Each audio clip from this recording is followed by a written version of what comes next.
नमस्कार दोस्तों, आज मैं आप लोगों को बताने वाला हूं कि एक प्रॉपर्टी लेने से पहले वो कौन कौन से डॉक्यूमेंट है जो हमको चेक करना बहुत ही ज़रूरी है।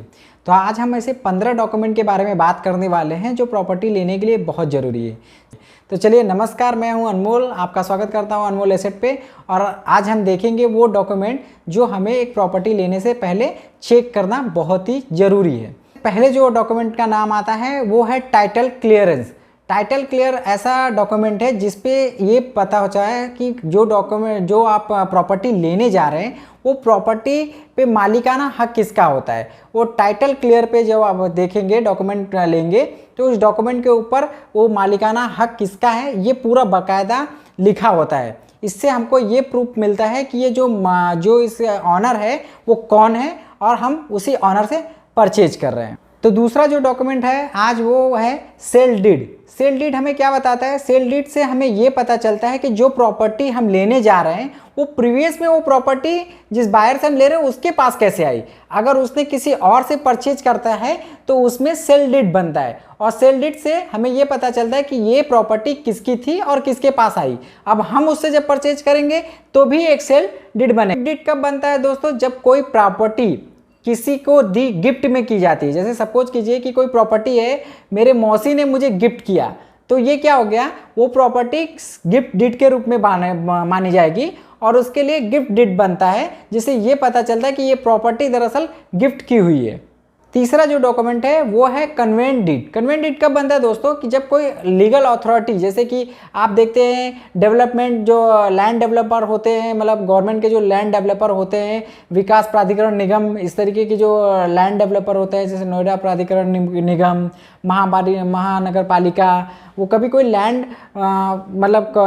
अपना लैंड डेवलप करता है और जब वो उस लैंड को हम परचेज करते हैं उस समय बनता है कन्वेंट डीड। कन्वेंस डीड जो होता है लीगल प्रॉपर्टी जो गवर्नमेंट बॉडी हमको देती है उस पर बनता है कन्वेंस डीड। तो ये 3 टाइप्स के डीड के बारे में मैंने आपको बताया। अब चौथा जो सब डॉक्यूमेंट है वो है चैनल डॉक्यूमेंट। चैनल डॉक्यूमेंट से हमें ये पता चलता है कि मान लीजिए कोई एक प्रॉपर्टी है, आप सपोज करते हैं कि एक फ्लैट खरीदने जा रहे हैं। वो फ्लैट पहले किसका था, फिर वो सेकंड बायर कौन था, थर्ड बायर कौन था, फोर्थ बायर कौन था, वो प्रॉपर्टी कितनी बार बिकी है, कौन कौन खरीदा है, और उसका प्रीवियस मालिक कौन था, करंट ऑनर कौन है। ये सारा डॉक्यूमेंट जो होता है हमें किससे पता चलता है? चैनल डॉक्यूमेंट से। चैनल डॉक्यूमेंट्स में हमें ये पता चलता है कि पहले प्रॉपर्टी मान लीजिए ए की थी, ए से बी को आई, बी से सी को आई, सी से आप खरीद रहे हो। तो ये क्या हो, चारों जो पीछे का 3 रिकॉर्ड है वो आपको चैनल डीड में मिलता है, चैनल डॉक्यूमेंट में मिल जाता है। इससे आप ट्रेस कर सकते हो कि पहले प्रॉपर्टी किसकी थी, फिर किसके पास आई, फिर आपको कैसे मिले। जैसे इसका एग्जांपल मैं आपको दूं, आरसी बुक आपने देखा होगा, आरसी बुक पे लिख के आता है सेकेंड ऑनर। तो आप उसके अगर रिकॉर्ड देखोगे तो आपको पता चल जाएगा कि शोरूम से जब गाड़ी निकली थी तो किसकी थी, फिर सेकेंड ऑनर कौन था। अब मैं ले रहा हूँ तो मैं इसका मैं कौन सा ऑनर हूँ, मतलब तीसरा ऑनर हूँ, दूसरा ऑनर हूँ, ये सारी चीज़ें पता चले। सेम चीज़ें जो है चैनल डॉक्यूमेंट में पता चलती हैं कि पहले प्रॉपर्टी किसकी थी, फिर किससे ट्रांसफ़र हुई, फिर कैसे किसको मिला। तो ये सारा डिटेल कैसे पता चलता है हमको? चैनल डॉक्यूमेंट के अंदर पता चलता है। कि जो सबसे इंपॉर्टेंट डॉक्यूमेंट है जिसमें सबसे ज़्यादा फ्रॉड होता है, क्या होता है? दरअसल कोई एक प्रॉपर्टी होती है, अब उस प्रॉपर्टी पे कोई भी बंदा, मतलब जो उसका ऑनर होता है, वो क्या करता है, लोन ले लेता है, मॉर्गेज ले लेता है। मॉर्गेज लेने के बाद फिर उसी प्रॉपर्टी को सेल भी कर देता है। कुछ फ्रॉड लोग होते हैं इस तरीके के, हमेशा आप अक्सर न्यूज़ में सुनते आएंगे कि वो प्रॉपर्टी किसी को बिकी हुई थी या मॉर्गेज था, उस पर लोन था और उस प्रॉपर्टी को बेच दिया गया फर्जी डॉक्यूमेंट के जरिए। तो ये हमको, अगर इससे हमको बचना है, किसी तरीके के फ्रॉड से हमको बचना है, तो हमको चेक करना पड़ेगा मॉर्गेज का डॉक्यूमेंट। हमें कभी भी हम कोई भी प्रॉपर्टी खरीदने जा रहे हैं तो मॉर्गेज का डॉक्यूमेंट उनसे मांगना पड़ता है, ताकि हमसे ये पता चल सके कि कहीं इस प्रॉपर्टी के ऊपर किसी तरीके का लोन तो नहीं चल रहा है, ये प्रॉपर्टी गिरवी तो नहीं रखी हुई है कहीं। तो ये जो बताता है हमें मॉर्गेज डीड से हमको पता। 6 नंबर के डॉक्यूमेंट के ऊपर जो बहुत ही इंपॉर्टेंट है, इनकम्बरेंस सर्टिफिकेट। ये इनकम्बरेंस सर्टिफिकेट आपको गवर्नमेंट अथॉरिटी की तरफ से मिलता है, हमें ये चेक करना पड़ता है। इससे हमें ये पता चलता है इस प्रॉपर्टी के ऊपर कोई लीगल एक्शन तो नहीं है, किसी तरीके की पेंडिंग्स तो नहीं चल रही हैं गवर्नमेंट की, इसके ऊपर किसी तरीके का मॉर्गेज तो नहीं है। तो ये सारी डिटेल मतलब कि कोई पेनाल्टी, टैक्सेस वगैरह किसी तरीके की पेनाल्टीज़ के बारे में गवर्नमेंट अथॉरिटी हमको बताती है कि ये प्रॉपर्टी क्लियर है, नहीं क्लियर है, इस पर किसी तरीके का कुछ प्रॉब्लम है, तो वो हम इनको इस सर्टिफिकेट के थ्रू हमको ट्रेस कर सकते हैं। कंप्लीशन सर्टिफिकेट, ये कंप्लीशन सर्टिफिकेट कब मिलता है? सपोज कीजिए एक बिल्डर है, अपना एक बिल्डिंग बना रहा है और वो बिल्डिंग बना के फ्लैट बेचेगा, तो उसके लिए गवर्नमेंट से उसको कंप्लीशन सर्टिफिकेट लेना पड़ता है। कंप्लीशन सर्टिफिकेट में लोकल गवर्नमेंट बॉडी जो होती है, जैसे नगर पालिका में तो नगर पालिका या लोकल अथॉरिटी जो भी होंगी, जो भी ऑथराइज होंगी, वो आपको एक जरा पता करना पड़ेगा। वो बॉडीज उनको कंप्लीशन सर्टिफिकेट देती हैं कि भाई ये बिल्डिंग पूरी तरीके से बन चुकी है और इसमें जो भी प्रॉब्लम था या किसी तरीके का मास्टर प्लान अप्रूवल है, जो भी है, जो भी सर्टिफिकेशन लगते हैं वो कंप्लीट है, ये बिल्डिंग अभी कंप्लीट हो चुकी है। तो वो कंप्लीशन सर्टिफिकेट एक मिलता है, वो बिल्डर को दिया जाता है, जिससे आप पता कर सकते हो कि ये बिल्डिंग कंप्लीट हुई है या नहीं। ऑक्यूपेंसी सर्टिफिकेट, ऑक्यूपेंसी सर्टिफिकेट भी लोकल गवर्नमेंट बॉडी देती है, लेकिन ये कब देती है? जब वो flat ready to use condition में आ जाए, मतलब सारी यूटिलिटीज की लाइन हो जाती है, इलेक्ट्रिसिटी की लाइन हो गई है, सारे एनओसीज हो गए हैं, मास्टर प्लान अप्रूव हो गया है, तो ये सर्टिफिकेट बिल्डर्स को या लैंड यूजर को जो भी है उसको दिया जाता है, ऑक्यूपेंसी सर्टिफिकेट, कि अब ये चीज़ रहने लायक है, आप इसको ऑक्यूपाइड कर सकते हैं। ये लोकल बॉडी से ही मिलता है। Position certificate, position letter actually बोलते हैं। पोजीशन लेटर जो होता है, पोजीशन लेटर आपको ये बताता है कि अब ये रेडी टू यूज कंडीशन में आ चुकी है, जो भी प्रॉपर्टी आप लिए हो वो रेडी टू यूज कंडीशन में है, आप इसमें स्विच कर सकते हो, कभी भी आप मूव कर सकते हो, तो वो पोजीशन सर्टिफिकेट मिलता है। पोजीशन वर्ड बहुत कॉमन वर्ड है, जब भी हम बिल्डर से कोई फ्लैट लेते हैं तो उसको हम जनरली पूछते हैं भाई इसका पोजीशन कब मिलेगा। पोजीशन मतलब कब, ये मतलब मेरे रहने लायक कब हो जाए, वो सर्टिफिकेशन आप कब दोगे, उसको बोलते हैं पोजीशन सर्टिफिकेट। टैक्सेस से रिलेटेड है, मतलब कोई लैंड है, कोई फ्लैट है, कुछ भी हो, आप लेने जा रहे हो तो उसके पिछले टैक्सेस क्या थे, वो टैक्सेस दिए गए हैं कि नहीं दिए, उसकी रिसिप्ट आपको लेना जरूरी होता है। जैसे नगर पालिका का है तो नगर पालिका की रिसिप्ट लेनी चाहिए आपको कि भाई ये नगर पालिका के टैक्सेस भरे गए हैं कि नहीं भरे गए हैं, कोई इलेक्ट्रिसिटी का टैक्सेस बाकी है, कोई इलेक्ट्रिसिटी बिल बाकी है, इस तरीके की रिसिप्ट जो होती हैं ये टैक्स सर्टिफिकेट के रूप में होती है। मतलब टैक्सेस के आप लोकल बॉडी से जाके पता कर सकते हैं, नगर पालिका के अंडर में अगर प्रॉपर्टी आती है तो आप उस फ्लैट के बारे में पता कर सकते हो, उस लैंड के बारे में पता कर सकते हैं भाई इसके सारे टैक्सेस क्लियर हैं कि नहीं क्लियर है, तो टैक्स रिसिप्ट आप उससे रिसीव कर सकते हैं। इस बिल के बारे में बात की जाती है, यूटिलिटी बिल जो भी होते हैं वो भी नगर पालिका के थ्रू ही आता है, तो यूटिलिटी बिल, इलेक्ट्रिसिटी बिल, इन सब चीज़ों के बारे में आप इंक्वायरी कर सकते हैं कि भाई मेरी इलेक्ट्रिसिटी बिल दी हुई है कि नहीं दी हुई है, जो फ्लैट में लेने जा रहा हूँ या जो भी प्रॉपर्टी में लेने जा रहा हूँ उसके ऊपर इलेक्ट्रिसिटी की क्या कंडीशन है, इसका सब चीज़ों के बारे में हम जान सकते हैं, क्योंकि ये जानना बहुत ज़रूरी होता है। अगर मान लीजिए आपने कोई फ्लैट लिया, पता चला उसके ऊपर ऑलरेडी इलेक्ट्रिसिटी बिल बहुत ज़्यादा था, तो आप क्या करोगे, जो करंट यूजर है उसके ऊपर वो सारा ड्यू हो जाएगा। तो इस ड्यू को, ये लायबिलिटीज को बचने से अच्छा है कि हम सारे यूटिलिटीज बिल को एक बार चेक कर लें। रहने से क्या होता है कि आप जब कोई फ्लैट लेते हैं तो या किसी कहीं बंगलो लेते हैं तो किसी न किसी सोसाइटी में होता है, फ्लैट की अपनी एक सोसाइटी होती है, बंगलोज की सोसाइटी होती है, कोऑपरेटिव सोसाइटी होती है। इस तरीके की सोसाइटी जब होती है, कोई नया ओनर जब किसी प्रॉपर्टी को परचेज करता है तो उसे ये देखना पड़ता है कि भाई मुझे वेलफेयर सोसाइटी की तरफ से एनओसी तो मिली हुई है। वो कैसा होता है, वो होता है जनरली मेंटेनेंस रिलेटेड।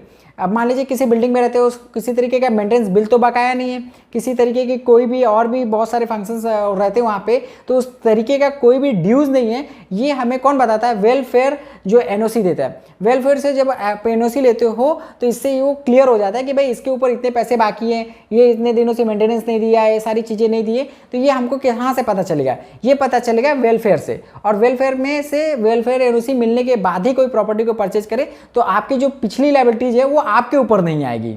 अगला जो हमारा डॉक्यूमेंट है वो म्यूटेशन। म्यूटेशन क्या चीज़ होता है, म्यूटेशन एक्चुअली ये सारा डॉक्यूमेंट है ना लोकल बॉडी से रिलेट रखता है, लोकल अथॉरिटी से रिलेट करता है। म्यूटेशन सर्टिफिकेशन से जो होता है, म्यूटेशन के डॉक्यूमेंट से हमें ये पता चलता है कि जो भी प्रॉपर्टी आप लेने जा रहे हो उस प्रॉपर्टी का रिकॉर्ड लोकल बॉडी में रजिस्टर्ड है कि नहीं।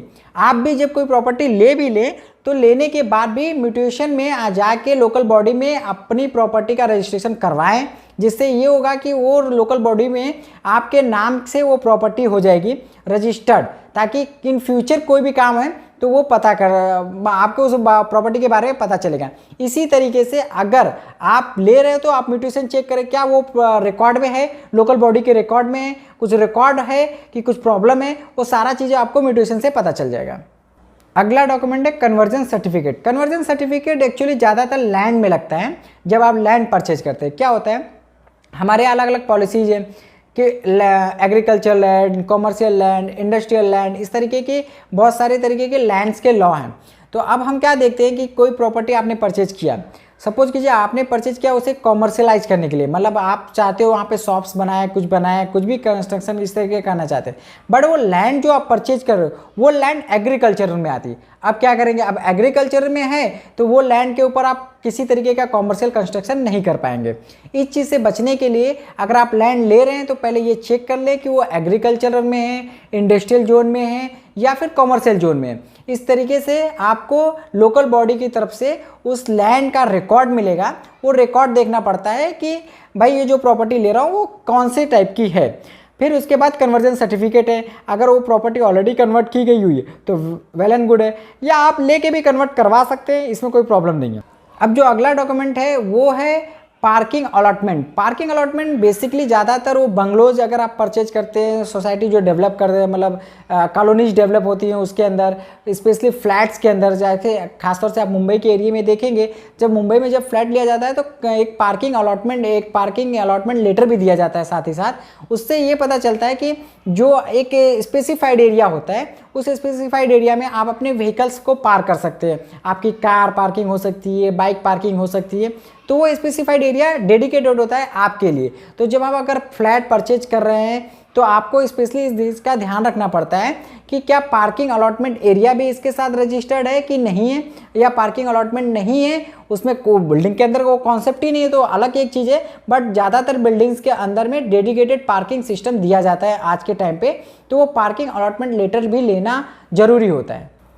अब तक दोस्तों आपने देखा कि हमें क्या करना चाहिए प्रॉपर्टी परचेज करने से पहले, लेकिन अब आपसे बात करता हूँ कि क्या नहीं करना चाहिए। ये उतना ही ज़रूरी है जितना जो चीज़ें करनी चाहिए और कौन सी चीज़ें नहीं करनी चाहिए। तो आपको क्या नहीं करनी चाहिए, तो पावर ऑफ अटॉर्नी के थ्रू कोई भी प्रॉपर्टी नहीं परचेज करनी चाहिए। ऐसा लीगली सजेशन है कि आप पावर ऑफ अटॉर्नी के थ्रू कोई भी प्रॉपर्टी है तो उसको परचेज करने से दूरी बनाए तो ज़्यादा अच्छा है। अदरवाइज क्या होता है, कोई भी जो उसका जो पावर ऑफ अटॉर्नी की जिस बंदे ने दिया है वो कभी भी कुछ भी एक्शन लेगा तो आप फालतू के कानूनी पचड़े में फंस सकते हैं। तो पावर ऑफ अटॉर्नी के थ्रू अगर कोई प्रॉपर्टी लेने की सोच रहे हैं तो इसे थोड़ा सोच समझ के लीगल एडवाइजर से सलाह लेके आप लीजिए।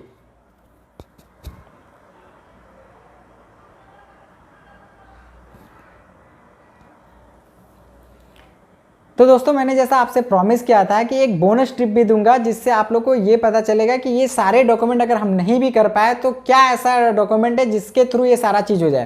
तो इसके लिए आता है टाइटल सर्च रिपोर्ट। आपको अपने एक लीगल एडवाइज़र के पास जाना है, आपको जो भी प्रॉपर्टी पसंद है उसकी डिटेल्स उनको देनी है और उनसे कहना है भैया मुझे इसकी सर्च रिपोर्ट बना के दे दो।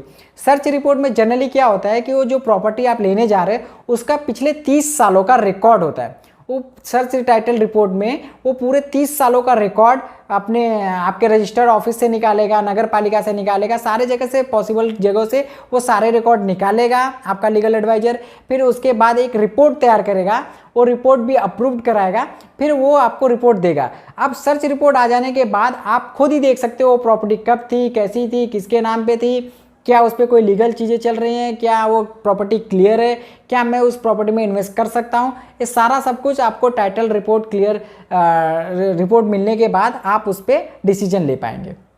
दोस्तों आपको ये दी गई जानकारी अच्छी लगी होगी, लेकिन मेरा एक पर्सनल सजेशन है दोस्तों कि जब आप प्रॉपर्टी लेने जाते हो तो अपनी ज़िंदगी की गाढ़ी कमाई आप देते हो, ये कोई छोटा डिसीजन नहीं होता है। तो मेरा कहना ऐसा है कि किसी न किसी लीगल एडवाइज़र को हायर कीजिए, कुछ पैसे उसको दीजिए और वो लीगल एडवाइज़र आपको अच्छे तरीके से सारी चीज़ें क्लियर करेगा। तो कोई भी प्रॉपर्टी परचेज करने से पहले मेरा यही सजेशन रहेगा एक लीगल एडवाइज़र को जरूर हायर करें। दूसरा ये कि ये वीडियो जब मैं बना रहा हूँ तब तक के लिए सारे लीगल पॉइंट जो मैंने आपसे डिस्कस किए वैलिड हो सकते हैं। कल को कोई भी गवर्नमेंट का अमेंडमेंट आ सकता है या कुछ भी पॉलिसी चेंज हो सकती है, कुछ भी हो सकता है। तो ये सारी जानकारी जो है मैंने नेट से निकाली है और मैंने आपको दी है। तो हो सकता है कभी भी कुछ चेंज भी हो सकता है। तो आप सिर्फ इसी एडवाइस के ऊपर ना रहें, तो अपने लीगल एडवाइजर से एक बार सलाह मशवरा जरूर करें कोई भी प्रॉपर्टी परचेज करने से पहले। कृपया अब मैं आपसे यही कहूँगा कि अगर वीडियो अच्छी लगी हो तो प्लीज़ लाइक कर दे, चैनल को शेयर कर दे, बेल आइकन को भी प्रेस कर दे। थैंक यू, धन्यवाद।